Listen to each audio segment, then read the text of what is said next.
Hello students, आप सबका एक बार फिर से स्वागत है मेरे यूट्यूब चैनल पे। और आज हम स्टार्ट करने वाले हैं the third part of this chapter ray optics. Okay, अभी तक जो हमने किया, हमने जो रिफ्लेक्शन वाला पार्ट तो कंप्लीट कर लिया, फिर हमने स्टार्ट किया रिफ्रैक्शन। और रिफ्रैक्शन अब तक जो किया, उस रिफ्रैक्शन में हमने क्या किया, एक तो रिफ्रैक्शन के लॉज को अंडरस्टैंड किया, और सेकंड हमने क्या अंडरस्टैंड किया, सेकंड हमने अंडरस्टैंड किया बेसिकली आपका टोटल इंटरनल रिफ्लेक्शन। ठीक है, वो भी आपका रिफ्रैक्शन से ही रिलेटेड था। तो जो अब तक हमने पढ़ा उसका बेसिक ये था कि जो रिफ्रैक्शन अब तक जो किया वो था refraction through basically plane surface. वहां पे सरफेस कैसा था आपका, सीधा सीधा सरफेस था, उसमें कोई भी दिक्कत वाली बात नहीं थी। ठीक है जी, क्या मेरी बात समझ में आई? नेक्स्ट आता है आपका refraction at a spherical surface. Spherical surface बोलने का मतलब है कि जिस सरफेस या फिर जो दो मीडियम्स के बीच में जो आपका बोल सकते हो इंटरफेस होगा, अब वो आपका सीधा सीधा नहीं होगा, वो कैसा होगा आपका, वो होगा आपका कर्व्ड। वो कैसा होगा आपका कर्व्ड। फिर हम वहां से कुछ फॉर्मूले यू वी और एफ की फॉर्म में, या फिर बोल सकते हो वैसे कुछ फॉर्मूले हम बेसिकली आपका ड्रॉ करेंगे। ठीक है, एक अभी डेरिवेशन पे हम लोग पहुंचेंगे। ठीक है जी, बात समझ में आई? तो सबसे पहले आता है आपका refraction at a spherical surface. तो refraction at a spherical surface क्या है बेसिकली? अब सरफेस क्या है, हम क्या करते हैं, एक सरफेस लेते हैं और यहां भी पूरी क्या फॉलो होगी, जो साइन कन्वेंशन सीखी है। मैंने आपको पहले ही अभी मतलब बताया कि साइन कन्वेंशन आना बहुत जरूरी है। कोई भी फॉर्मूला डिराइव होगा या जब उसको आप यूज करोगे तो साइन कन्वेंशन आना बहुत जरूरी है।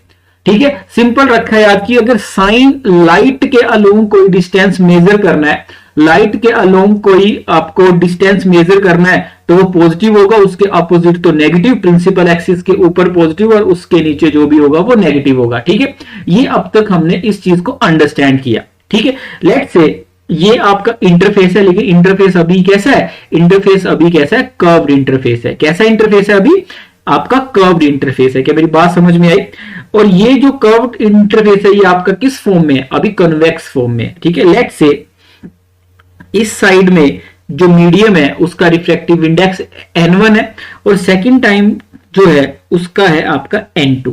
क्या है आपका n2, आपका रिफ्रैक्टिव इंडेक्स है। ये आपका कहीं ना कहीं पे मान लो, ये मान लो प्रिंसिपल एक्सिस, ये क्या मान लो आप, ये मान लो प्रिंसिपल एक्सिस। बात समझ में आ गई? अब क्या है, लेट से यहां पे ऑब्जेक्ट रखा हुआ है, यहां पे ओ पे ऑब्जेक्ट रखा हुआ है। अब क्या होगा, अब पहले तो बताओ कि ये जो नॉर्मल यहां पे बनेगी इस कर्व्ड सरफेस पे, नॉर्मल कहां पे बनाते थे, ये किसी सर्कल का पार्ट है, और सर्कल की जो टेंजेंट होगी वहां से रे सेंटर को और उस टेंजेंट वाले पॉइंट को मिलाया जाएगा, तो एंगल क्या बनेगा, 90 डिग्री। एंगल क्या बनेगा, 90 डिग्री का एंगल बनेगा। तो यहां पे मान लो कहीं इसका सेंटर ऑफ कर्वेचर है, यहां पे कहीं पे इसका सेंटर ऑफ कर्वेचर है। तो जो नॉर्मल बनेगा, यहां से नॉर्मल जो बनेगा वो किस डायरेक्शन में बनेगा, इस डायरेक्शन में बनेगा। मेरी बात समझ में आ गई? कुछ इस डायरेक्शन में बनेगा। ठीक है, ये होगा आपका नॉर्मल। ये क्या बनाया, ये क्या बनाया हमने, नॉर्मल बनाया। ठीक है, बात समझ में आ गई? और इसी के नीचे जो आपका डिस्टेंस है वो पॉइंट मान लिया m, वो पॉइंट क्या मान लिया हमने, m पॉइंट मान लिया। ठीक है, एक्चुअल में पॉइंट तो यहां पे कहीं आएगा m। ठीक है, लेकिन जो ये जहां पे प्रिंसिपल एक्सिस और जो आपका जो ये कर्व सरफेस कट कर रहे हैं, उन दोनों के बीच का डिस्टेंस इतना कम है, इतना कम है, क्योंकि हमने कल भी बताया था कि हम कैसी रेज लेके चलते हैं, पैरेक्सियल रेज। कैसी रेज लेके चलते हैं, पैरेक्सियल रेज लेके चलते हैं। तो ये डिस्टेंस आपका कैसा होता है, नेग्लेजिबल होता है। बात समझ में आई? ये जो छोटा सा गैप होता है ये कैसा होता है आपका नेग्लेजिबल होता है। बात समझ में आ गई? अब जब रे ऑफ लाइट चलेगी तो ऑब्जेक्ट से चलना पड़ेगा, ऑब्जेक्ट से चलेगी तो कुछ इस डायरेक्शन में जाएगी। जो रे जाएगी वो किस डायरेक्शन में जाएगी, नॉर्मल, लेट से इस डायरेक्शन में गई, और ये वाला एंगल बना एंगल आई। ये वाला एंगल क्या बना, ये बना एंगल आई। तो अब मान के चलो कि n2 डेंसर मीडियम है, n1 रेयर मीडियम है। n2 कैसा है, डेंसर मीडियम है, n1 कैसा है, इसको मैं लिख भी देता हूं यहां पे, ये कैसा मीडियम है, डेंसर मीडियम है, और ये कैसा मीडियम है आपका, रेयर मीडियम है। ठीक है जी, अब सोच के बताओ कि जो ये रे ऑफ लाइट चली है, ये जो रे ऑफ लाइट चली है, ये आपका नॉर्मल की तरफ जाएगी या नॉर्मल से दूर? जब भी लाइट रेयर से डेंसर मीडियम में जाएगी तो कहां जाएगी? नॉर्मल की तरफ जाएगी। कहां जाएगी? नॉर्मल की तरफ। और कुछ मान के चलो कुछ ऐसे आएगी लाइट, ऐसे, और यहां पे बनेगी आपका इमेज, यहां पे बनेगी आपका इमेज, और ये सी पॉइंट मान लिया हमने सेंटर ऑफ कर्वेचर। बात समझ में आ गई? और नॉर्मल और जो आपकी जो रिफ्लेक्टेड रे उसके बीच का एंगल क्या होता है? Angle of reflection. ये एंगल मान लिया हमने आर। बात समझ में आ गई? ये जो डिस्टेंस है, ये डिस्टेंस है आपका यू, ठीक है, और सेंटर और इमेज के बीच का एंगल मान लिया हमने वी, और ये वाला मान लिया हमने आर, जो रेडियस ऑफ कर्वेचर है। बात समझ में? ये हमने सिंपल चीजें मान ली। कि यहां तक मेरी बात समझ में आई है कि नहीं? आई होप यहां तक थोड़ी बहुत अंडरस्टैंडिंग इंक्रीज हुई। रे डायग्राम कैसे बनाना है, जब भी किसी डेरिवेशन को डिराइव करना है तो रे डायग्राम कैसे बनना चाहिए ये आपको पता होना चाहिए। और साइन जब फाइनली जब डेरिवेशन करोगे तो साइन कन्वेंशन पता होना चाहिए, ठीक है।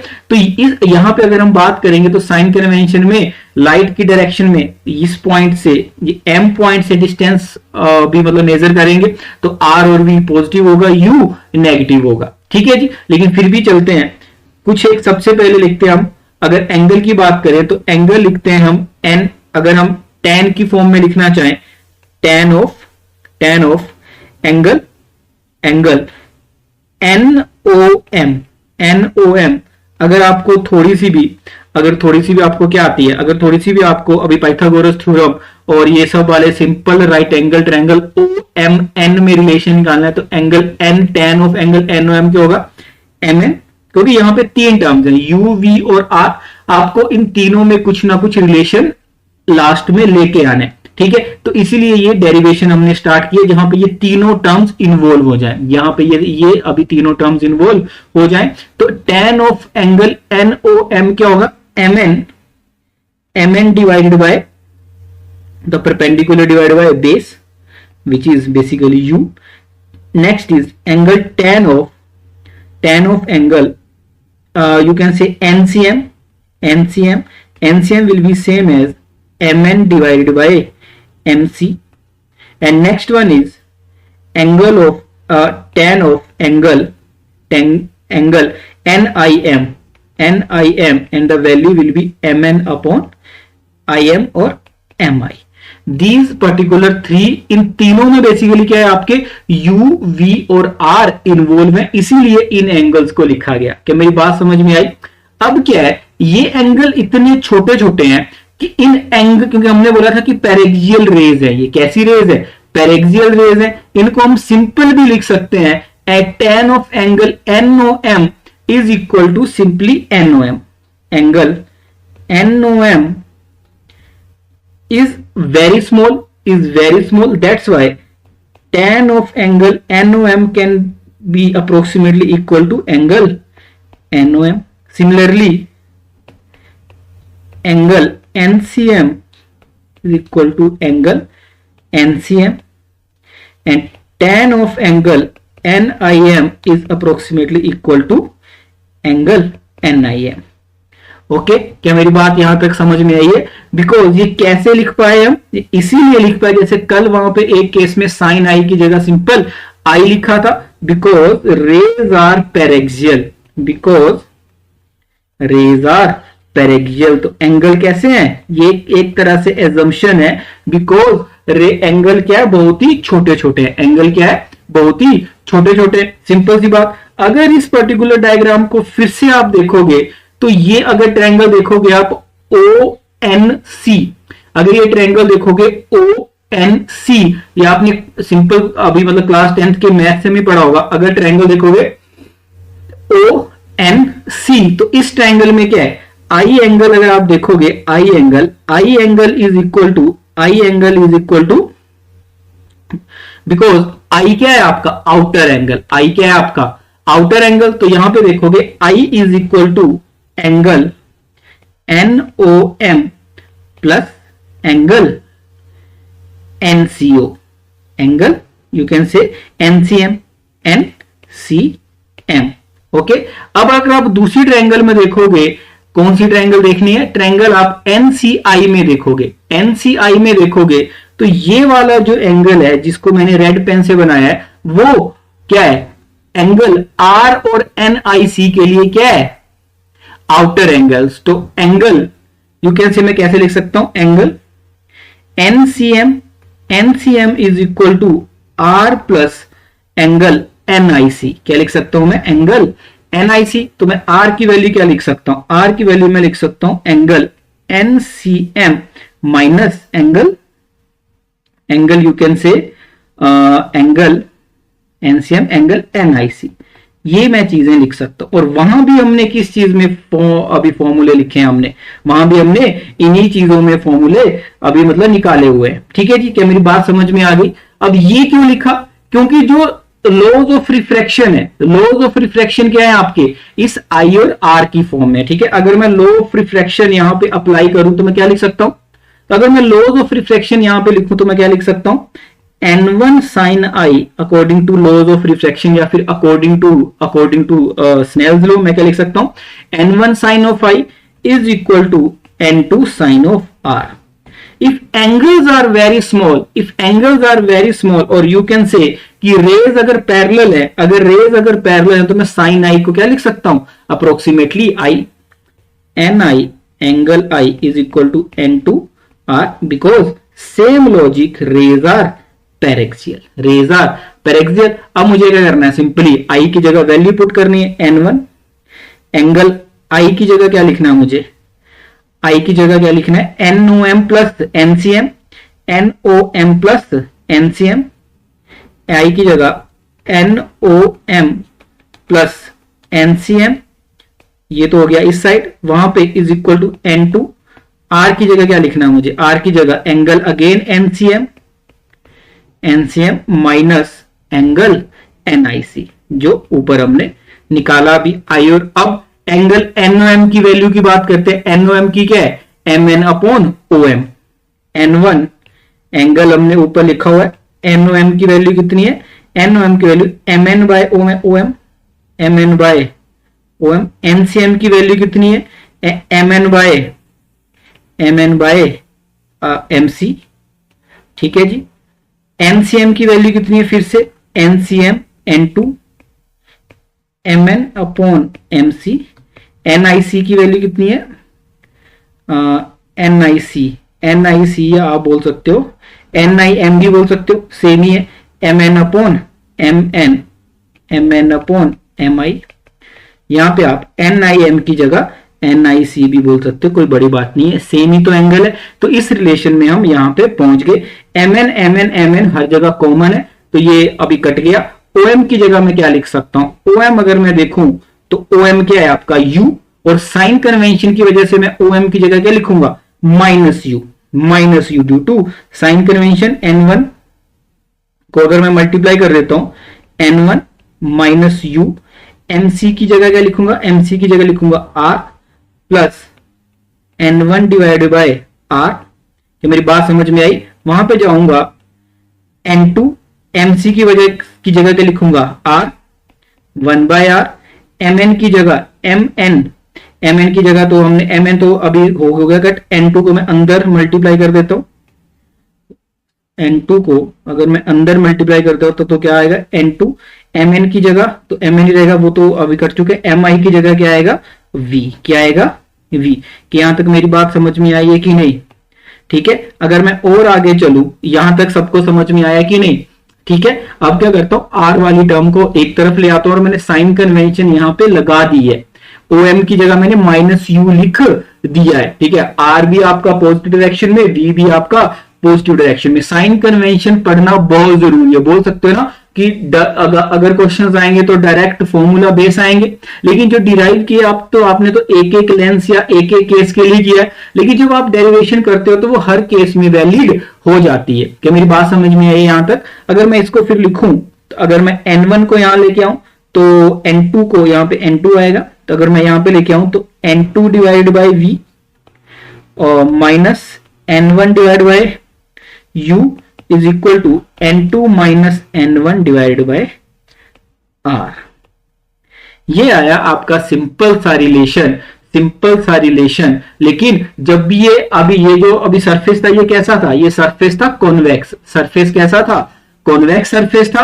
लेकिन ये हर केस में यूज हो सकता है, चाहे वो कॉनकेव हो चाहे वो कैसा भी हो। रे डायग्राम बनाने के लिए क्या दिमाग में रहना चाहिए? रे डायग्राम अगर बनानी है तो आपको लॉज ऑफ रिफ्रैक्शन अच्छे से याद होने चाहिए। ठीक है जी, क्या मेरी बात समझ में आई? N2 by V minus N1 by U is equal to N2 minus N1 by R. क्या मेरी बात समझ में आ गई? कब आर पॉजिटिव लेना है, कब आर नेगेटिव लेना है, ये सारी चीजें आपको पता होनी चाहिए। अगर सरफेस क्या हो जाए, अभी तो कॉन्वेक्स है बाहर की तरफ, अगर सरफेस कॉनकेव हो जाएगा, सरफेस कॉनकेव हो जाएगा तो आप क्या लिखोगे? जब कॉनकेव हो जाएगा तो आर की जगह माइनस आर आ जाएगा। ठीक है, यू तो माइनस रहेगा ही। ठीक है, क्योंकि जब कॉनकेव सरफेस बनेगा तो आर फिर opposite to the direction of light आ जाएगा। ठीक है, क्या मेरी बात समझ में आई है? तो साइन कन्वेंशन को समझना, और बेसिकली साइन कन्वेंशन अच्छे से आती कब है? जब आप बहुत सारे जो अभी न्यूमेरिकल्स हैं या फिर जो PYQs है, हम भी टाइम के साथ अभी तो मतलब चैप्टर कंप्लीट कर लेते हैं, फिर हम करेंगे। लेकिन इतना दिमाग में चलना चाहिए कि आपको कब कौन सी वैल्यू पुट करनी है। ठीक है, साइन कन्वेंशन जरूरी है। फॉर्मूला तो याद हो जाएगा, लेकिन साइन कन्वेंशन कैसे अप्लाई करनी है ये बहुत ज्यादा जरूरी है। क्या मेरी बात समझ में आ गई? ठीक है जी, अगर बाहर अगर एयर है और अंदर अगर सरफेस दूसरा है तो N1 की जगह 1 हो जाएगा, N2 की जगह जो भी रहा होगा वो वैल्यू आ जाएगी। बात समझ में आई? ठीक है, ये फॉर्मूला आपको याद होना चाहिए। बस यहाँ पे क्या है, light from a point source in air falls on a spherical glass air. तो एयर के केस में यहाँ पे क्या हो जाएगा, N1 हो जाएगा 1 और N2 हो जाएगा 1.5 and radius of curvature is 20 centimeter. The distance of light source from the glass is 100 centimeter, means u की जगह क्या लिखोगे? -100। क्या लिखोगे? -100। At what position the image is found? बस बाकी तो सिंपल है, सिंपल फॉर्मूला पुट करना है। N2 1.5 डिवाइड बाई v आपको आना चाहिए, माइनस माइनस प्लस हो जाएगा, plus 1/100 is equal to 1/r। और r क्या है यहाँ पे? r क्या है? पॉजिटिव है, तो 1/20 you will get the value of v। इसको सिंपल सॉल्व करना है, आपको v की वैल्यू आ जाएगी। तो यहां पे मैंने पॉजिटिव क्यों लिया? यहां पे पॉजिटिव क्यों लिया? क्योंकि ऊपर क्या करना है आपको? N2 माइनस N1 में करना था ना, यहाँ पे N2 माइनस N1, तो 1.5 माइनस 1। तो ये फॉर्मूला आपको सिंपली अप्लाई करना है, आपका आंसर आ जाएगा। ठीक है जी, क्या मेरी बात यहां तक समझ में आई है? ठीक है, इस सिंपली फॉर्मूले को सॉल्व करोगे तो आपको आपका आंसर मिलने लगेगा। ठीक है जी, यहां तक थोड़ी बहुत कंसेप्चुअल क्लैरिटी हुई है। क्योंकि जब तक ये आ गया, फिर जब हम आगे लेंस फॉर्मूला अभी मतलब जब भी लेंस फॉर्मूला डिराइव करेंगे, ठीक है, तो वो इसी से चलेगा। ठीक है, वहां पे हमें ये वाला फॉर्मूला 2 बार लगाना पड़ेगा। ठीक है, तो वहां पे चीजें और ज्यादा क्लियर होंगी। लेकिन तब तक आपको यहां तक इसको कैसे यूज करना है ये आपको आना चाहिए। ठीक है जी, आगे चले।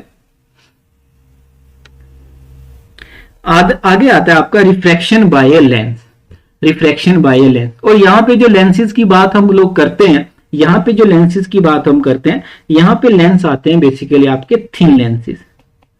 थिन लेंसेज मतलब कंसीडर करके चलते हैं कि जो लेंसेज है वो बहुत ही पतले हैं। ठीक है, तो उनके मतलब 2 साइड्स के बीच का जो डिस्टेंस है उसको कंसीडर करते नहीं है। ठीक है, उसको कंसीडर करते नहीं है। ठीक है, अब हम करते हैं रिफ्रैक्शन बाय अ लेंस। और लेंसेज के बारे में आपको पहले भी पता है, लेंस 2 टाइप के होते हैं। एक होता है मतलब बहुत टाइप के होते हैं, लेकिन बेसिक 2 आपने पढ़े होंगे।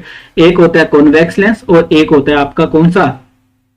एक होता है कॉनकेव लेंस। ठीक है, जो कॉन्वेक्स लेंस होता है वो बाहर की तरफ को होता है और जो कॉनकेव होता है वो उल्टा। अगर लेंस की बात करते हैं तो 2 सिंपल अगर आपको याद होंगे, ऐसे लेंस को बोल देते हैं हम कॉन्वेक्स लेंस, और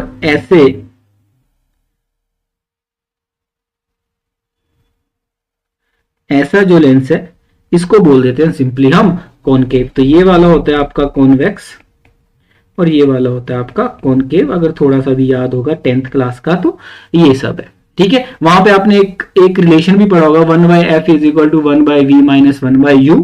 ठीक है, तो उस रिलेशन को यहाँ पे अभी मतलब डिराइव भी करेंगे और कुछ एक चीजों के बारे में और भी बात करेंगे। ठीक है जी, तो सबसे पहले आता है आपका रिफ्रैक्शन बाय लेंस। जब रिफ्रैक्शन बाय अ लेंस की बात आती है, रिफ्रैक्शन बाय अ लेंस की बात आती है, तो सबसे सिंपल पहले हम जो डेरिवेशन करेंगे वो कॉन्वेक्स लेंस को लेके करेंगे, लेकिन वो कॉनकेव के लिए भी वैलिड होगी।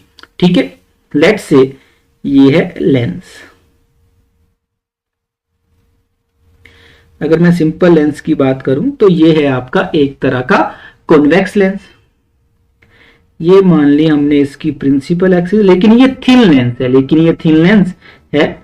और ये मान लिया हमने इसकी ऑप्टिकल सेंटर। ये क्या मान लिया हमने इसका ऑप्टिकल सेंटर मान लिया। क्या मान लिया इसका हमने, ये ऑप्टिकल सेंटर मान लिया। ठीक है जी। अब मान के चलो बाहर का जो रिफ्रैक्टिव इंडेक्स है वो है n1 और अंदर का जो रिफ्रैक्टिव इंडेक्स है बाहर का अंदर का जो है वो है n2। अंदर का रिफ्रैक्टिव इंडेक्स क्या है, n2। मान के चलो जो लाइट है वो जो ऑब्जेक्ट है वो O पे रखा हुआ है। ठीक है, और जब लाइट यहां से चलेगी, थिन लेंस से पास करेगी, तो इमेज बनाएगी यहां पे कहीं, इमेज बनाएगी यहां पे कहीं।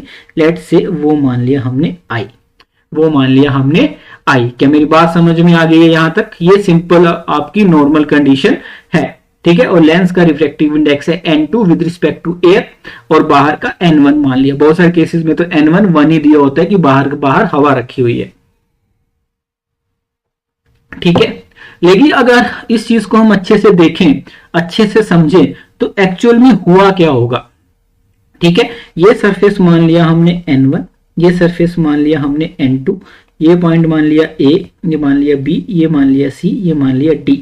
ठीक है, अब जब हम थिन लेंसेज की बात करते हैं ना बेटा, दिस पर्टिकुलर BD डिस्टेंस, ठीक है, यहां पे हमेशा याद रखना, बीच में कंफ्यूज नहीं होना कि किसने किसको कैसे काट दिया। ठीक है, सो BD डिस्टेंस इज नेग्लेजिबल, हम मान के चल रहे हैं। ठीक है, ये कैसे है आपका, ये अभी नेग्लेजिबल है, इसकी कोई वैल्यू मतलब ना के बराबर है। अप्रोक्सीमेटली ये क्या है, 0 है। अप्रोक्सीमेटली क्या है, ये 0 है। क्या मेरी बात समझ में आ गई? ठीक है, यहां तक थोड़ा मतलब कैसे एक्चुअल में रे चलेगी यहां से और इमेज बनेगी यहां पे कहीं। ठीक है जी, अंडरस्टैंडिंग आई थोड़ी बहुत। अब देखते हैं जब लाइट पहले वाले सरफेस से टकराएगी तो कैसा बिहेव करेगी। ठीक है, फर्स्ट केस अगर मान के चलो, ऑब्वियस ही बात है, ये वाला सरफेस 1 है और ये वाला सरफेस 2 है। पहले सरफेस से टकराएगी, फिर दूसरे से, तभी तो एग्जैक्ट इमेज बनाएगी। मतलब ऊपर जो फॉर्मूला हमने डिराइव किया उसको यहां पे हमें 2 बार लगाना है और दोनों बार साइन कन्वेंशन का यूज करना ही करना है। ठीक है, बात समझ में आई? अगर मैं देखूं पहले सरफेस के लिए तो कैसा दिखाई देगा, ये सरफेस होगा, है ना, ये ऑब्जेक्ट रखा है, ये मान लिया O पॉइंट, ये मान लिया B पॉइंट और यहां से लाइट गई, है ना। और इसका अगर मैं नॉर्मल की बात करूं तो नॉर्मल यहां पे मान लिया कोई सेंटर, C पॉइंट मान लिया कोई सेंटर, उस सेंटर से नॉर्मल पास करेगा कुछ इस डायरेक्शन में, है ना। ये नॉर्मल है, ये क्या है, नॉर्मल है। तो ये वाला एंगल हो जाएगा एंगल ऑफ इंसिडेंस।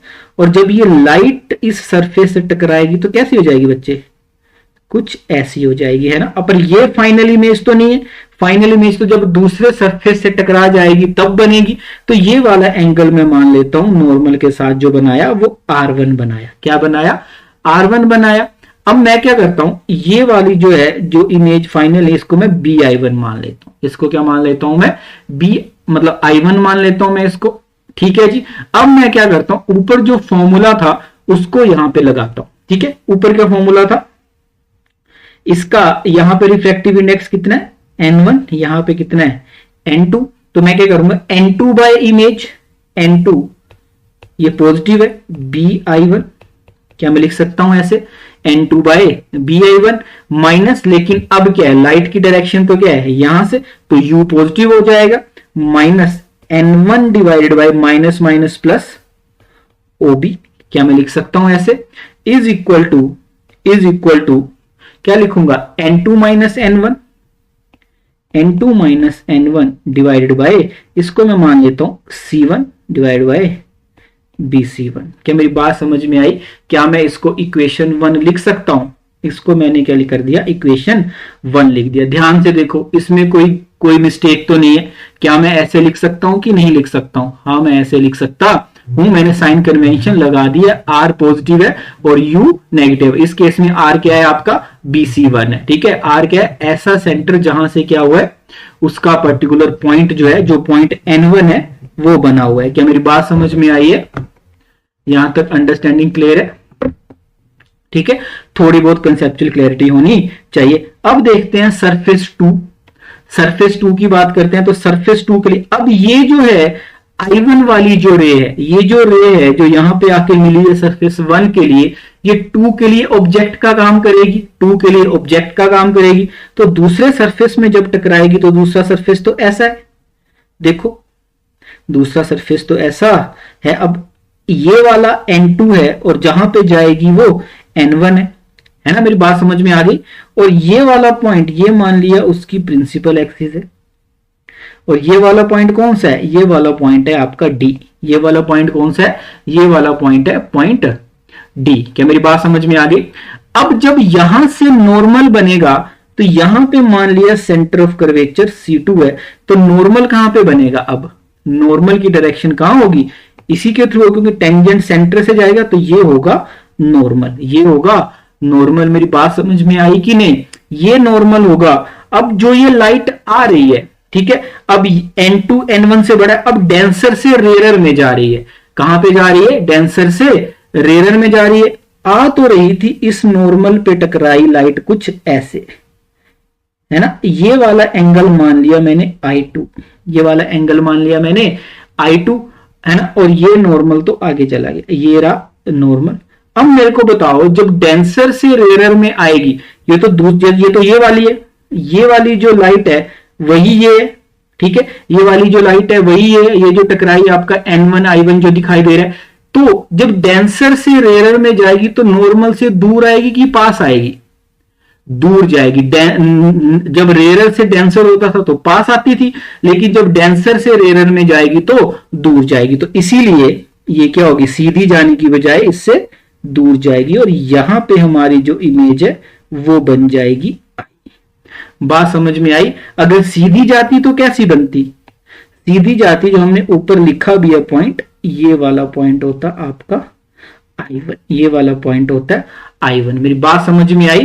तो ये वाला एंगल बना आपका R2। यूज नहीं होगा, लेकिन पता होना चाहिए कि हमने लॉज ऑफ रिफ्रैक्शन यहां पे कैसे लगाए हैं, हमने लॉज ऑफ रिफ्रैक्शन को कैसे यूज किया है। यहां तक बिल्कुल बात समझ में आई कि नहीं? बस अब क्या करना है, जो फॉर्मूला ऊपर लगाया था उसको यहां पे लगाना है। अब यहां पे क्या है? U भी पॉजिटिव है। अब N2 क्या हो जाएगा? उस फॉर्मूले में जहां पे लाइट जा रही थी, तो कहां पे लाइट जा रही है? अब लाइट N1 में जा रही है ना? N1 में जा रही है। और कहां पे इमेज बन रही है? इमेज बन रही है DI पे। कहां पे बन रही है? DI पे। माइनस कहां से आ रही है? N2 से आ रही है। और U क्या है? U है DI1। ये लिखना बहुत जरूरी है कि मैंने N1 की जगह N2 क्यों लिखा। जो ऊपर जो फॉर्मूला डिराइव किया था ना, इसको देखो, ये फॉर्मूला जो डिराइव किया था, देखो ध्यान से देखो इसको। N2 क्या था? जहां पे जा रही थी। और N1 क्या था? जहां से आ रही थी। ठीक है, इसीलिए यहां पे रिप्लेस किया कि सेकंड सरफेस में क्या हो रहा है? जहां पे जा रही है। तो N1 और DI1 तो पॉजिटिव इसी डायरेक्शन में जा रही है, इज इक्वल टू N2। अब N2 की जगह क्या होगा? N1 minus N2। अब R पॉजिटिव की नेगेटिव? R नेगेटिव, क्योंकि DC2 होगा। DC2 और उसको क्या लिखूंगा मैं? अपोजिट डायरेक्शन में। क्या बात समझ में आई? DC2, sorry DC2। ये बहुत ज्यादा समझने की चीज है। लिखना अच्छी बात है, लेकिन समझना आपको, क्योंकि एग्जाम में ज्यादा फिर अभी प्रेशर आपको पड़ेगा नहीं, रट्टा मारने की जरूरत पड़ेगी नहीं। ठीक है जी, क्या बात समझ में आ गई है? बस अब क्या था, जब मैं इसको सिंपली फॉर्म में लिखूंगा तो क्या लिखूंगा? N1 by DI minus N2 by DI1 is equal to N2 minus N1 divided by DC2। बात समझ में आ गई कि नहीं समझ में आई? ठीक है जी, जब ये आ गई इक्वेशन 1 जो ऊपर लिखी है ये, और ये आ गई इक्वेशन 2, और मैंने एक चीज एज्यूम करवाई थी बीच में कि BD कोई ज्यादा फर्क नहीं पड़ता है। बीडी और बीडी क्या है आपका, नेग्लेजिबल है। बीडी क्या है आपका, नेग्लेजिबल है। सो BI1 और DI1 क्या होगा आपका, सेम, क्योंकि BD तो क्या है अप्रोक्सीमेटली 0। ये आई इक्वेशन 2। तो क्या करूं, इक्वेशन 1 + 2 कर दूं और मैं BI1 को क्या लिख सकता हूं, BI1 को लिख सकता हूं मैं DI1। क्या लिख सकता हूं मैं, DI1। और मैं इक्वेशन 1 + 2 करूं, अगर मैं इक्वेशन 1 + 2 करूं, इक्वेशन 1 + 2 करूं, तो ये वाली टर्म अगर आप देखोगे ये वाली टर्म तो कट जाएगी, ये वाली टर्म तो कट जाएगी। और क्या लिखूंगा मैं, N1 divided by DI plus N1 divided by OB is equal to N2 minus N1 बाहर आ गया, N2 माइनस N1 क्या हो गया, बाहर आ गया। अंदर क्या बचा, अंदर बचा आपका क्या, 1 bye BC1 plus 1 bye DC2। क्या मेरी बात समझ में आई? हमने क्या किया, डायरेक्टली वैल्यूज को पुट किया। मैं क्या करता हूं, एक नाम दे देता हूं, BC1 को मान लेता हूं मैं R1, BC1 को क्या मान लेता हूं मैं, R1, ठीक है जी। और दूसरा C2D को मान लेता हूं मैं R2, क्या मान लेता हूं मैं, R2। अब अगर मैं साइन कन्वेंशन लगाऊं, तो क्या DI पॉजिटिव आएगा, OB क्या आएगा, नेगेटिव आएगा। अगर मैं लगाऊं यहां पे अगर मैं लिखूं तो मैं क्या लिख सकता हूं, यहां पे अगर मैं लिखूं तो क्या लिख सकता हूं, N1 divided by DI minus N1 मैंने लगा दी OB is equal to N2 minus N1 1 by R1 minus 1 by R2। 1 by R2 minus क्यों लिया, क्योंकि वो अपोजिट डायरेक्शन में, वो किस डायरेक्शन में है, अपोजिट डायरेक्शन में। ये क्या बना आपका फाइनल फॉर्मूला बना। अगर इसको मैं लिखूं 1 बाय DI अब तो पॉजिटिव हो गया, minus 1 by U is equal to, यहां पे क्या है N1 is equal to N2 minus N1 1 by R1 minus 1 by R2। क्या मेरी बात समझ में आई? अगर मैं क्या करूं, U इंफिनिटी पे रखता हूं तो इमेज कहां बनती है। अगर सिंपल आपको थोड़े से भी रिलेशन याद होंगे, या सिंपल जब लाइन आप अगर U इंफिनिटी मानता हूं, U क्या मानता हूं मैं, इंफिनिटी मानता हूं। अगर बेटा मैं U इंफिनिटी मानता हूं, ठीक है, यहां पे हमें क्या करना है, एक रिलेशन डिराइव करना है। अगर U इंफिनिटी है तो लाइट कैसे आएगी, इस पर्टिकुलर के लिए जब मैं U को इंफिनिटी मान लेता हूं तो लाइट पैरेलल आएगी। लाइट क्या आएगी, पैरेलल आएगी। लाइट कैसी आएगी, पैरेलल आएगी। जब लाइट पैरेलल आएगी तो वो कहां पे जाके मिलेगी, वो फोकस पे जाके मिलती है। हमने खुद ही पढ़ा है कि जब लाइट आपका प्रिंसिपल एक्सेस पे जाएगी, के पैरेलल जाएगी, तो मतलब U क्या होता है उस केस में, इंफिनिटी। U इंफिनिटी है तो V वहां पे होगा आपका फोकस। क्या होगा, V आपका फोकस। क्या मेरी बात समझ में आ गई? तो मैं क्या लिख सकता हूं, N1 divided by F 1 by infinity 0 is equal to N2 minus N1 1 divide by R1 minus 1 divided by R2। Are you able to getting my point or not? बात समझ में आ गई? अब मैं N1 वहां ले जाता हूं तो 1 divide by F is equal to N2 divide by N1 minus 1 divide by R1 minus 1 divide by R2। ये रिलेशन आपको पता होना चाहिए, ठीक है। यहीं से निकलेगी आपकी फोकल लेंथ। लेकिन हमेशा याद रखना, डायरेक्टली कुछ भी पुट नहीं करना है, बस मान के चलो कि आपको क्या करना है। N1 क्या है, जहां पे ऑब्जेक्ट रखा हुआ है, it is the refractive index of the object, where object of the medium where object is placed. It is basically nothing but N1 is the medium, और you can say refractive index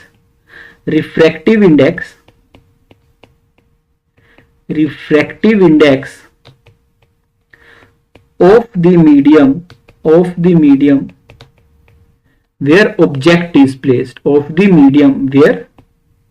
object is placed, object is placed, maximum time तो air ही होती है, लेकिन आप आगे जो example दिया उसमें पानी भी, तो कैसे लगाना है। और N2 क्या है, save where image is formed, where image is formed, हमेशा पता होना चाहिए। ठीक है, इसको ऐसे भी लिखा है आपकी बुक में N2 बाय N1 को ऐसे भी लिखा है N21। ठीक है, तो वो समझ में आता है कि ऐसा क्यों लिखा है।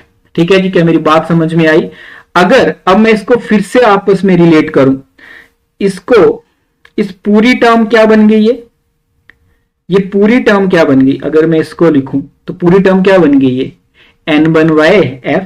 तो ये जो है ये तो बन गया आपका लेंस फॉर्मूला, ये तो बन गया आपका क्या, लेंस फॉर्मूला, ये तो क्या बन गया, लेंस फॉर्मूला।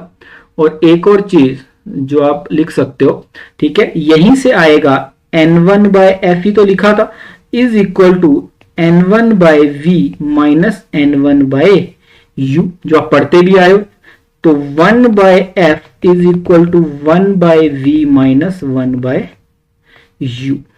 और 1 बाय F की वैल्यू नहीं पता है, तो 1 बाय F की वैल्यू आप N2 by N1 minus 1 by R1 minus 1 by R2 से भी फाइंड कर सकते हो। साइन कन्वेंशन लगाना बहुत जरूरी है, डेरिवेशन स्टेप बाय स्टेप पता होनी चाहिए। और जो फॉर्मूला, ये जो फॉर्मूला ये तो हमने कॉन्वेक्स लेंस के लिए डिराइव किया, लेकिन ये कॉनकेव के लिए भी वैलिड है, लेकिन ये कॉनकेव के लिए भी वैलिड है। क्या मेरी बात समझ में आई है यहां तक? ठीक है, अगर कॉनकेव आता है, मान के चलो कॉनकेव आता है, तो R1 क्या होता था, वहां पे कॉनकेव के केस में R1 क्या हो जाएगा, नेगेटिव हो जाएगा, क्योंकि वहां पे R1 पहले सरफेस का रेडियस है। कॉन्वेक्स के केस में उल्टी तरह को मैं यहां पे बनाऊं, यहां पे अगर थोड़ा सा जगह अगर मैं कॉन्वेक्स सिखाना चाहूं, कॉनकेव सिखाना चाहूं, तो ऐसा होगा कॉनकेव, है ना। कॉनकेव के केस में ये वाला R1 होगा और ये वाला R2 होगा। तो कॉनकेव जब आप साइन कन्वेंशन लगाओगे बच्चे, जब साइन कन्वेंशन लगाओगे तो R1 नेगेटिव होगा और R2 पॉजिटिव होगा, क्योंकि लाइट अगर इस डायरेक्शन से आ रही है तो। ठीक है, तो साइन कन्वेंशन कैसे लगानी है, फॉर्मूला या दो फॉर्मूले हमने पढ़े, एक तो N2 बाय V एक सरफेस के लिए, एक कर्व सरफेस के लिए N2 by V minus N1 by U is equal to N2 minus N1 by R, और दूसरा 1 by F is equal to N2 by N1 minus 1 into 1 by R1 by 1 by R2, और दूसरा 1 by F is equal to 1 by V minus 1 by U। ये फॉर्मूले आपको याद होने चाहिए, ये फॉर्मूले आपको अच्छे से याद होने चाहिए, डायरेक्टली क्वेश्चन इन्हीं से आएंगे। ठीक है, तो फॉर्मूले, और साथ में फिर मैं रिपीट कर रहा हूं कि साइन कन्वेंशन को यूज करना आना चाहिए। साइन कन्वेंशन जरूरी है, कैसे अप्लाई की जाती है, ठीक है, हमेशा ध्यान रखना। ठीक है, आगे चले। और आपने 10th क्लास में एक बार पक्का प्रैक्टिस करना, यहां तो मैं एनसीईआरटी ही पढ़ा रहा हूं जो एनसीईआरटी में दी है, लेकिन कहां पे ऑब्जेक्ट रखा है, कैसी इमेज बनती है, ये आपको पता होना चाहिए। यहां पे पता होना चाहिए, दो तीन चीजें जो आपको पता होनी चाहिए। क्या क्या करते हैं, फॉर एग्जाम्पल अगर मैं दो लेंसेज की बात करूं, ये आपका क्या है, मान के चलो ये कॉन्वेक्स लेंस है, और दूसरा क्या है आपका, ये कॉनकेव लेंस। ठीक है जी, ये मान लिया उसका प्रिंसिपल एक्सिस, ये क्या मान लिया उसका प्रिंसिपल एक्सिस, और ऑप्टिकल सेंटर, ऑप्टिकल सेंटर। ठीक है, अगर दो तीन चीजें, पहले तो दो फोकस होते हैं। ठीक है, एक तो इस साइड, क्योंकि लाइट तो पार कर सकती है, F1 यहां पे F2, ये क्यों लिखे होते हैं F1 F2, क्योंकि अगर लाइट यहां से जाएगी, यहां से जाएगी पैरेलल लाइट, तो कहां पे कन्वर्ज करेगी बेटा, ऐसे अगर लाइट जाएगी तो वो F2 पे आके मिलेगी। सिंपल सी बात है। अगर दूसरी डायरेक्शन से आती है, दूसरी डायरेक्शन से आती है, मान के चलो लाइट, इससे बनाता हूं, अगर यहां से आती है लाइट, यहां से आती है लाइट, तो कहां पे मिलेगी, इस फोकस पॉइंट पे मिलेगी। इसलिए दो फोकस रखे गए होते हैं, दो फोकस पॉइंट रखे गए होते हैं। दो, जो लाइट ऑप्टिकल सेंटर से पास करेगी उसमें कोई भी डेविएशन नहीं होगा, उसमें कोई भी डेविएशन नहीं होगा। ठीक है जी, जो ऑप्टिकल सेंटर से पास करेगी वो सीधी निकल जाएगी, वो सीधी निकल जाएगी।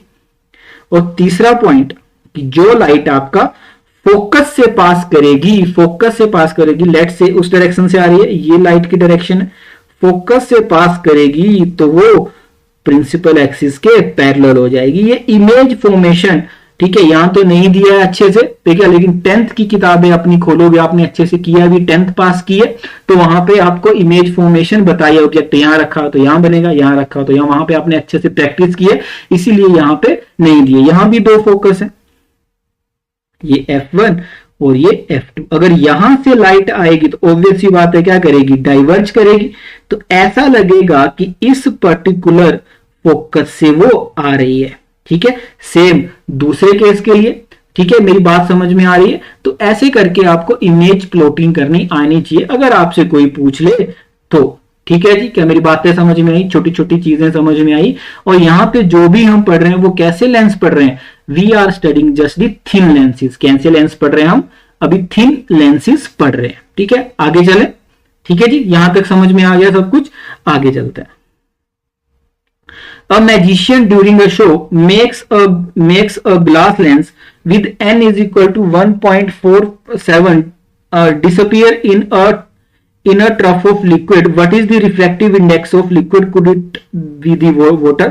अगर आपको कोई भी लाइट में चेंज नहीं आएगा, मतलब दोनों का रिफ्रैक्टिव इंडेक्स सेम होना चाहिए। अभी रिफ्रैक्टिव इंडेक्स दोनों का क्या होना चाहिए, सेम होना चाहिए। जहां तक वाटर की बात है, वाटर का होता है आई थिंक 1.33, तो उस पर्टिकुलर, और 1.7 जो आपकी बुक में लिखा है वो लिखा है बेसिकली ग्लिसरीन का। अगर दोनों का रिफ्रैक्टिव इंडेक्स सेम है तो आपका जो बीच में जो आपका जो स्लैब रखी या फिर जो भी मतलब लेंस रखा है उसको पता ही नहीं चलेगा कि बीच में कोई लेंस रखा हुआ है, ठीक है जी। क्या मेरी बात समझ में आ गई, ठीक है।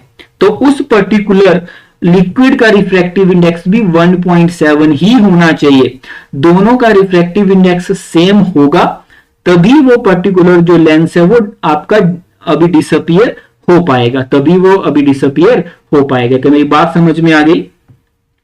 नेक्स्ट आता है आपका power of a lens. Power of a lens के लिए सबसे वो तो मैं सिखा दूंगा पावर ऑफ लेंस क्या होती है, लेकिन एक चीज याद रखना कि सबसे पहले इसकी आपको डेफिनेशन आनी चाहिए। और जो आपकी एनसीईआरटी वाली बुक है उसमें क्या किया कि उन्होंने डेफिनेशन अच्छे से दी हुई है। अगर मैं थोड़ा सा देखूं, ठीक है, वैसी की वैसी आपको पता होनी चाहिए। ये सब तो हमने पढ़ लिया, ठीक है, ये सब तो हमने कर लिया अच्छे से, ठीक है, कैसे इमेज प्लॉटिंग वगैरह होती है, ठीक है, ये समझ लिया। अच्छा, मैग्निफिकेशन बाकी है, लेकिन power of lens, power of lens की जो डेफिनेशन है, पावर ऑफ लेंस की डेफिनेशन यहां से आपको पता होनी चाहिए, पूरी की पूरी। ये डेफिनेशन यहां पे लिखी है, जैसी यहां पे लिखी है आपको पूरी पता होनी चाहिए, ठीक है। एग्जैक्ट आपको ये वर्ड टू वर्ड याद होनी चाहिए। क्या मेरी बात समझ में आ गई, ठीक है जी। अब देखते हैं पावर ऑफ लेंस से पहले हमने क्या किया, एक यहां पे एक चीज आती है जिसको बोलते हैं मैग्निफिकेशन। जैसे हमने अभी मतलब मिरर के केस में किया था, तो मैग्निफिकेशन होती है is equal to size of object divided by size of image,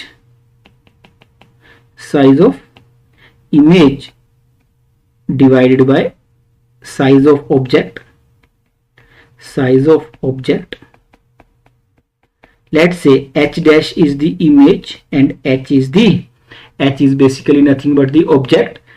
इस केस वहां पे आती थी माइनस वी बाई यू, यहां पे आएगी आपकी v by you in case of lens, in case of lens. और जब अप्लाई करोगे तो साइन कन्वेंशन आनी चाहिए, साइन कन्वेंशन आनी चाहिए। फॉर एग्जाम्पल ऑब्जेक्ट रखा है सीधा, ऑब्जेक्ट रखा है सीधा और इमेज भी बन गई सीधी, ऑब्जेक्ट रखा है सीधा और इमेज भी बन गई सीधी। अगर पॉजिटिव आएगी तो क्या होगी, वर्चुअल की रियल, तो कैसी होगी आपकी, वर्चुअल होगी आपकी। कैसी होगी आपकी, वर्चुअल होगी। और ग्रेटर देन 1 आएगी तो बड़ी होगी और लेस देन 1 आएगी तो छोटी होगी, ठीक है। रियल और वर्चुअल का कंसेप्ट मैंने फर्स्ट पार्ट में अभी बताया था, ठीक है। इसके लिए आप जो रे डायग्राम बनाते हो आप 10th में भी आपने अच्छे से किया हुआ है, ठीक है। इसीलिए यहां पे इन चीजों के ऊपर ज्यादा फोकस नहीं किया क्योंकि आप 10th में पढ़ चुके। यहां पे ज्यादा फोकस किया कि फॉर्मूले आए कैसे, फॉर्मूले आए कैसे। क्या मेरी बात समझ में आई है, और साइन कन्वेंशन के साथ उसको लगाओगे तो आंसर मिलते जाएंगे, ठीक है जी। क्या मेरी बात समझ में आई।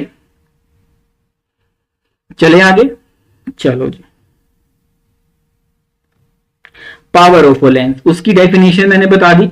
Power of a lens basically nothing but, power बोला कि लेंस का यूज किया क्यों।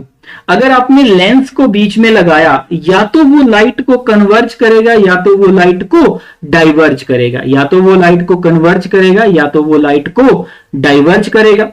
अब जब लाइट को कन्वर्ज करना और डाइवर्ज करना ही पैरामीटर है, लाइट को कन्वर्ज करना और डाइवर्ज करना ही पैरामीटर है, तो जो जितना ज्यादा लाइट को कन्वर्ज करेगा या डाइवर्ज करेगा वही तो उसकी पावर होगी, है ना। So power of a lens is nothing but, definition तो मैंने बता दिया आपको, वहीं से याद करनी अभी पड़ेगी अगर आती है एग्जाम में, ठीक है। तो it is nothing but basically the converging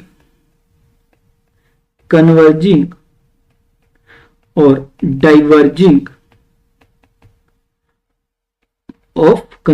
diverging power of a lens, power of a lens, ठीक है जी। अब और समझो, अभी अगर मैं क्या करता हूं, अगर पैरेलल प्रिंसिपल एक्सिस के प्रिंसिपल, जैसे अगर एक ही से समझ लेते हैं, अगर ये कॉन्वेक्स लेंस है, मान के चलो ये कॉन्वेक्स लेंस है, ये इसकी प्रिंसिपल एक्सिस है, यहां से लाइट क्या है, पैरेलल टू प्रिंसिपल एक्सिस आ रही है, ये ऑप्टिकल सेंटर की लाइन, ठीक है। लाइट आ रही है यहां से, यहां पे मान के चलो ये फोकल पॉइंट F1, ये F2, मान के चलो मतलब दो लेंसेज हैं, हमने एक ही में दिखा दिया। तो अगर F2 में लाइट कन्वर्ज हो रही है, F2 में लाइट कन्वर्ज हो रही है और एक लाइट F1 में कन्वर्ज हो रही है, तो ज्यादा कौन कन्वर्ज हो रही है, ऑब्वियस सी बात है जो F1 में कन्वर्ज हो रही है। कहां पे हो रही है, जो F1 में कन्वर्ज हो रही है वो ज्यादा कन्वर्ज हो रही है as compare to this particular जो F2 में कन्वर्ज हो रही है। तो कौन सा जो लेंस है उसको ज्यादा पावरफुल माना जाएगा, ऐसा लेंस जिसकी फोकल लेंथ छोटी होगी, जिसकी फोकल लेंथ छोटी होगी, ठीक है। सो पावर को कैसे डिराइव किया गया, power is equal to 1/f, ये सिंपल रिलेशन आपको पता होना चाहिए। और जो फोकल लेंथ है उसको किसमें लिखना है, हमेशा याद रखना, फोकल लेंथ को लिखा जाएगा मीटर्स में। किसमें लिखा जाएगा फोकल लेंथ को, मीटर में। अगर सेंटीमीटर में दिया है तो जल्दी से उसको क्या करो, उसको मीटर में कन्वर्ट कर लो, ठीक है। बाकी सिंपल है। पावर के जो यूनिट्स हैं वो होते हैं डायोप्टर, वो क्या होते हैं आपके डायोप्टर होते हैं ये यूनिट्स, और कैपिटल डी की फॉर्म में भी लिखा जाता है उसको। और अगर कॉन्वेक्स लेंस है तो सिंपल सी बात है, उसकी फोकल लेंथ पॉजिटिव होती है तो पॉजिटिव माना जाएगा, और कॉन्केव है तो उसकी क्या होती है, नेगेटिव होती है। कि मेरी बात समझ में आ गई, पॉजिटिव नेगेटिव कैसे लिखा है ये आपको थोड़ा सा पता होना चाहिए, क्योंकि इसकी कॉन्वेक्स की focal length along the line ही तो होती है ऑप्टिकल सेंटर के इस तरफ, जो पहली वाली जिसको कंसीडर करते हैं लाइट को कन्वर्ज करने के लिए, और सेकंड केस में ऑपोजिट, दैट्स व्हाई नेगेटिव। तो पावर ऑफ लेंस सिंपल सा छोटा सा कॉन्सेप्ट, लेकिन हाँ यहां पे अगर फोकल लेंथ निकालने को आया तो वही रिलेशन आ जाएगा, n2 minus n1 divide by n1 is equal to 1/r1 minus 1/r2। ठीक है जी, बात समझ में आ गई। ये सिंपल सा आगे एक क्वेश्चन है, अगर क्वेश्चन की बात करते हैं, if f is equal to 0.5 m metre for a glass lens, what is the power of the lens. अगर f पाए तो सिंपल पावर, पहला पार्ट तो सिंपल ही हो गया, आपको क्या लिखनी है पावर 1/f, आंसर आ जाएगा। सेकंड है the radii of curvature of the faces of the double convex lens is 10 centimeter and 15 centimeter. 15 centimeter, its focal length is 12 centimeter. What is the refractive index of the glass? What is the refractive index of the glass? क्या मेरी बात समझ में आ गई। अब क्या है कि जो फॉर्मूला ऊपर पड़ा उसमें क्या था, फोकल लेंथ यहाँ पे दी है, तो फोकल लेंथ कितनी होती है 1/12, ये हमें पहले से दिया है। 1/12 is equal to n2 minus n1, लेकिन उस पर्टिकुलर ये n21 भी था उसका, n2/n1। The radii of curvature of faces of double convex lens is this.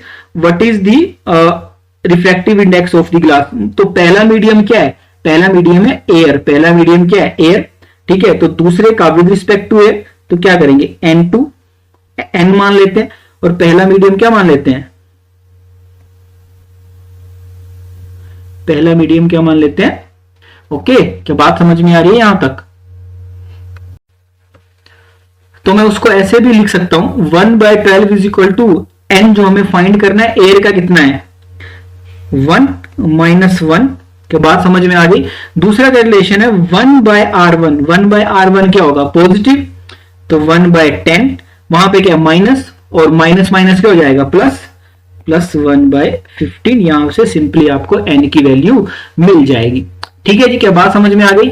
Third case लिखा है a convex lens has 20 centimetre focal length in air, a convex lens has focal length in air, what is the focal length in water? In focal length is water and the refractive index of air water is 1.33 and refractive index of air glass is 1.55। ठीक है, अब जो third case है ये एक अच्छा मतलब बोल सकते हो अच्छा क्वेश्चन है। इन्होंने पहले बोला कि कहां पे रखा है, पहले ये बोला इन्होंने कि पहले कहां पे रखा है, ये रखा है बेसिकली आपका एयर में। तो एयर में रखा है तो रिलेशन क्या होगा, एयर में रखा है तो फोकल लेंथ कितनी बता दी इन्होंने 20, 1/20 is equal to air 1.33 -1 R1 R2 के बारे में कोई इंफॉर्मेशन नहीं दी है, ये पिछला क्वेश्चन नहीं है। अगर होगा भी तो ऑटोमेटिकली बाद में जाकर तो कट होना ही है। 1/R1 1 - R2 ये रिलेशन आपको पता है, अब आपको ज्यादा कुछ इसके बारे में पता नहीं है। ठीक है, सेकंड बोला इन्होंने क्या फोकल लेंथ कहां निकालो, फोकल लेंथ निकालो जब इस लेंस को पानी में रखा जाए, तो जब इस लेंस को पानी में रखा जाए, जब बेटा इस पानी में रखा जाएगा तो आपको क्या निकालना है, क्या मेरी बात समझ में आई है, क्या पूछा है पहले तो, अच्छा यहां पे एयर और वाटर का दिया है पहले, तो यहां पे आपको जो होगा पहले तो ये जो अभी ग्लास है वो रखा है ना बेटा पानी सिंपल हवा में, तो 1.33 की जगह सिंपल क्या होगा 1.5, और डिवाइड बाई क्या होता था बेटा 1 होता था। 1 क्यों नहीं अभी लिखा यहाँ पे, 1 इसलिए लिखा कि 1 तो हवा का होता है, 1 तो किसका होता है एयर का होता है। भाई बात समझ में आ गई। जो सेकंड केस है, सेकंड केस में जब इस सिस्टम इस लेंस को उठा के पानी में रखा, जब लेंस को उठा के पानी में रखा तो अब बताओ n1 क्या हो जाएगा, जब वो जो आपको निकालना है 1/f इज इक्वल टू, अब कहां पे रखा, अब पानी में रखा तो 1/पॉइंट तो इस लेंस का रहेगा ही रहेगा, पानी का कितना है 1.33 -1 R1 R2 तो चेंज होने से रहे 1 - R1 -1/R2, ये इक्वेशन 1 मान लो, ये इक्वेशन 2 मान लो। जब 1/2 करोगे तो ऑटोमेटिकली एक ही अननोन है यहाँ पे f, क्योंकि ये दोनों तो कट जाएंगे आपस में, और सिंपल सोल्व करोगे तो आंसर आपके सामने होगा, आंसर आपके सामने होगा। अच्छा क्वेश्चन है, थर्ड पार्ट समझ के करना, चीजें समझ में आने लगेंगी। पहले हवा में रखा है तो n21 क्या होगा 1.5, लेकिन जब पानी में रख दिया तब वहां पे चीजें चेंज हो जाएंगी, जब वहां पे चीजें क्या हो जाएंगी चेंज हो जाएंगी। क्या मेरी बात समझ में आई है कि नहीं, ठीक है बात समझ में आई, ठीक है आगे चले, चलो जी। नेक्स्ट आता है आपका combination of thin lenses, combination of thin lenses.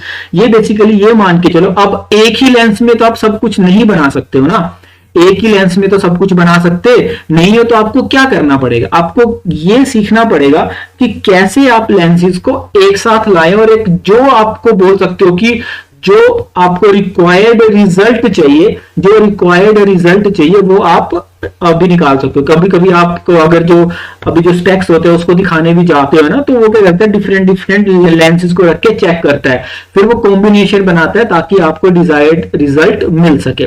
तो सबसे पहली बात है कॉम्बिनेशन ऑफ लेंसेज। सबसे पहले तो क्या एजम्पशंस है कि लेंसेज ले रखे हैं इन्होंने थिन लेंसेज, ठीक है थिन लेंसेज ले रखे हैं। तो थिन लेंसेज में क्या होता है, ऐसा मान के चलो कि दोनों का ऑप्टिकल सेंटर सेम ही रहेगा, दोनों का ऑप्टिकल सेंटर सेम ही रहेगा। कैसे डिराइव करना है, लेट्स से ये दो लेंसेज हैं, ये एक लेंस है और दूसरा जो लेंस है वो इसके साथ ही है, ऐसे ये दो लेंसेज हमने बना लिए। ये प्रिंसिपल एक्सिस है, ये ऑप्टिकल सेंटर है इसका, ये ऑप्टिकल सेंटर, ये इसका, ये सिंपल हमने लेंस बना दिए। यहाँ पे U ऑब्जेक्ट रखा है, इसकी फोकल लेंथ f1 मान ली, इसकी फोकल लेंथ f2 मान ली।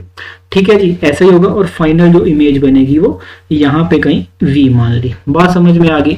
ये हमने अब तक सीखा। लाइट यहां से चलेगी, पहले थोड़ी सी पहले वाले से कन्वर्ज होगी, यहां से लाइट चलेगी, यहां से लाइट चलेगी, है ना, फिर थोड़ी सी यहां से कन्वर्ज होगी और फिर बाकी पूरी कन्वर्ज होगी, आपको यहाँ पे आंसर दे देगी। मतलब बोलने का मतलब है, ढंग से बनी नहीं है यहाँ पे। जैसे पहली वाली अगर मैं बताऊं तो पहले का कन्वर्जन मान लिया हमने यहां, ठीक है, और दूसरी जो होगी आपका, सॉरी फिर से गलत बनी है, ठीक है, पहली मान ली हमने यहां, और जो दूसरा वाला जो करेगा इसको अपने एग्जैक्ट जो हमको चाहिए आंसर वहां पे मिला के देगा। बात समझ में आई? अगर मैं पहले के लिए इक्वेशन लिखता हूं, पहले वाले लेंस के लिए, ये मान लिया पहला वाला लेंस और ये मान लिया मैंने सेकंड वाला लेंस। अगर मैं पहले वाले के लिए इक्वेशन लिखता हूं तो क्या लिखूंगा, 1/f is equal to 1/v। पहले वाले के लिए माना जो आपका ऑब्जेक्ट बना वो v1 पे जाके इमेज बनी, लेट से -1/u। अब जो ये इमेज पहले वाले की बनी है v1 की, वो दूसरे के लिए क्या बनेगी, ऑब्जेक्ट बनेगी। दूसरे के लिए क्या बनेगी, ऑब्जेक्ट। सो मैं क्या लिखता हूं, 1/f2 is equal to 1/v minus 1/v1, 1/v1। ये इक्वेशन 1 ये पहले वाले के लिए, ये दूसरे वाले के लिए होगी। पहले वाले की जो इमेज बनी वो दूसरे वाले के लिए क्या होगी, ऑब्जेक्ट। दोनों को ऐड कर देता हूं तो मेरे पास क्या आ जाएगा, 1/v minus 1/u is equal to 1/f1 plus 1/f2। क्या मेरी बात समझ में आई? सिंपल अगर बात समझ में आ गई तो ये वाला पार्ट तो सेम है। अगर मैं दोनों कॉम्बिनेशंस को एक लेंस की फॉर्म में देखूं तो ये क्या फोकल लेंथ बनेगी, क्योंकि ये रिलेशन तो हमने ऊपर डिराइव किया 1/v माइनस 1/u, तो इसको मैं लिख सकता हूं 1/f कंबाइंड, 1/f कंबाइंड। बात समझ में आई कि नहीं? सो इसको मैं कितने भी सीरीज ऑफ लेंसेज के लिए लिख सकता हूं, तो ऐसे लिख सकता हूं मैं 1/f1 plus 1/f2 and so on 1 जितने भी लेंस हो गए इज इक्वल टू 1/f। और 1/f1 की एक और चीज हमने जस्ट अभी पढ़ी, पावर क्या सबकी ऐड होती जाएगी, is equal to 1pn is equal to power of combined. ये तो जस्ट हमने ऊपर किया। ये कैसे निकाला, बहुत ही सिंपल है, इससे टफ तो हमने ऊपर किया ही है। ठीक है, पहले वाले की इमेज जो है वो दूसरे वाले के लिए क्या बनेगी, वो दूसरे वाले के लिए ऑब्जेक्ट बनेगी, दूसरे वाले के लिए ऑब्जेक्ट बनेगी। क्या बातें समझ में आने लगी हैं? आगे चलते हैं। ठीक है, कॉम्बिनेशन ऑफ लेंसेज में अब यहां पे क्या है, ऊपर हमने बोला था कि लेंसेज को क्या है, लेंसेज आपस में जुड़े हुए, इसने क्या किया, उसका थोड़ा सा वो कर दिया। मतलब इस क्वेश्चन को सोल्व करने के लिए आपको बेसिक्स से चलना है। Find the position of the image formed by the lens combination given in this particular figure. First case में देखोगे तो फोकल लेंथ पॉजिटिव है, सेकंड में नेगेटिव है, थर्ड में क्या है, फिर से इसकी क्या लिखी हुई है, फोकल लेंथ लिखी हुई है। ठीक है जी। अगर मैं फर्स्ट और ऑब्जेक्ट यू आपको पहले, अगर मैं फर्स्ट लेंस के लिए लिखूं, सिर्फ मैं फर्स्ट लेंस के लिए लिखूं, या फिर इसको मैं बुक में बता देता हूं आपको, फर्स्ट लेंस सोल्व करने के ज्यादा परेशान नहीं होना है। ये तो हमने कर लिया था, ये भी कर लिया हमने। हाँ अच्छा, एक चीज मिस हो गई। सिंपल सी बात है, अगर पावर ऐड हो रही है, सिंपल सी बात है, अगर पावर ऐड हो रही है, पावर ऐड हो रही है तो टोटल मैग्निफिकेशन भी क्या होगी, magnification of 1, magnification of 2, magnification of 3, जितने भी लेंस है इनटू मैग्निफिकेशन ऑफ n। ये कॉम्बिनेशन ऑफ लेंसेज में ये फॉर्मूला भी आपको याद रखना है, ये फॉर्मूला भी आपको याद रखना है। अब हम क्या कर रहे थे, तो फर्स्ट केस में अगर आप देखोगे, फर्स्ट लेंस को किया उन्होंने सोल्व, फर्स्ट वाले की इमेज निकाली है ना, और u क्या माना, नेगेटिव साइन कन्वेंशन, तो माइनस माइनस क्या हो गया प्लस, तो v1 की वैल्यू आई 15 सेंटीमीटर। कितनी वैल्यू आई, v1, मतलब फर्स्ट वाले की इमेज कहां बनी है, इस सेंटर से, ऑप्टिकल सेंटर से 15 सेंटीमीटर आगे। कहां पे बनी है इमेज, 15 सेंटीमीटर आगे। अगर 15 सेंटीमीटर आगे बनी है तो यहां पे कहीं बनी होगी। सिंपल जो है, ये 5 है, ये 10 है, यहीं पे बनी होगी इमेज जो v1 आपने निकाला। v1 निकाला तो क्या उसकी इमेज यहां पे बनी है, समझ में आया। इसकी इमेज यहां पे बनी है, क्या समझ में आया? ये वाला पॉइंट क्लियर हुआ है कि नहीं? पहली इमेज कहां बनी? पहले लेंस जिसकी फोकल लेंथ +10 उसकी वजह से कहां पे बनी?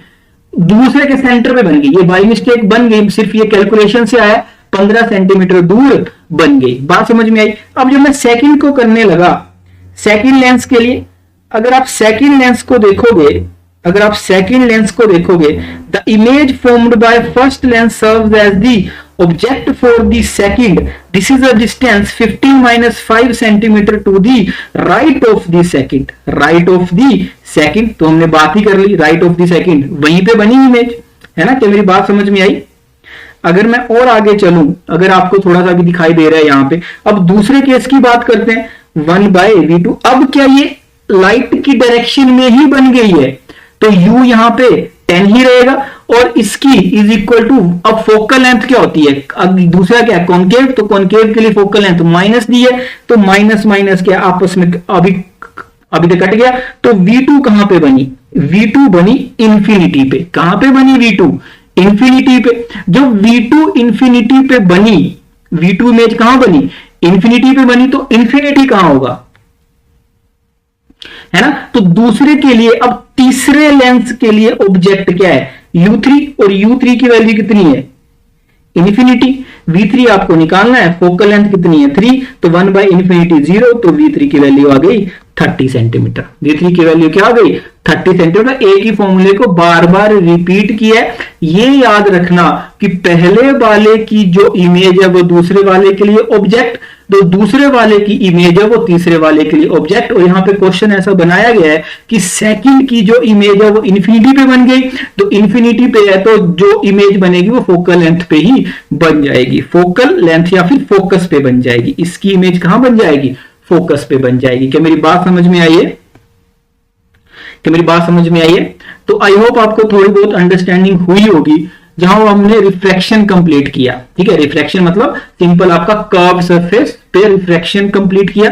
नेक्स्ट स्टार्ट करेंगे हम रिफ्रैक्शन थ्रू प्रिज्म। वो भी एक अच्छा टॉपिक है, मतलब और अंडरस्टैंडिंग को इंक्रीज करने का अभी तरीका। वहां भी 2 बार लगाएंगे हम रिफ्रैक्शन, लॉज ऑफ रिफ्रैक्शन, क्योंकि जो प्रिज्म है वो डे टू डे लाइफ में यूज होने वाला आपका एक इंस्ट्रूमेंट है। ठीक है, जो यूज होता है, इसलिए उसको कैसे स्टडी करना है वो हम सीखेंगे। ठीक है, सो आई होप आपकी थोड़ी बहुत अंडरस्टैंडिंग इंक्रीज हुई होगी। ठीक है, सो मेरी तरफ से इतना ही आज के लिए। नेक्स्ट टाइम मिलते हैं, ठीक है, जल्दी ही। So thank you so much, take care, bye bye.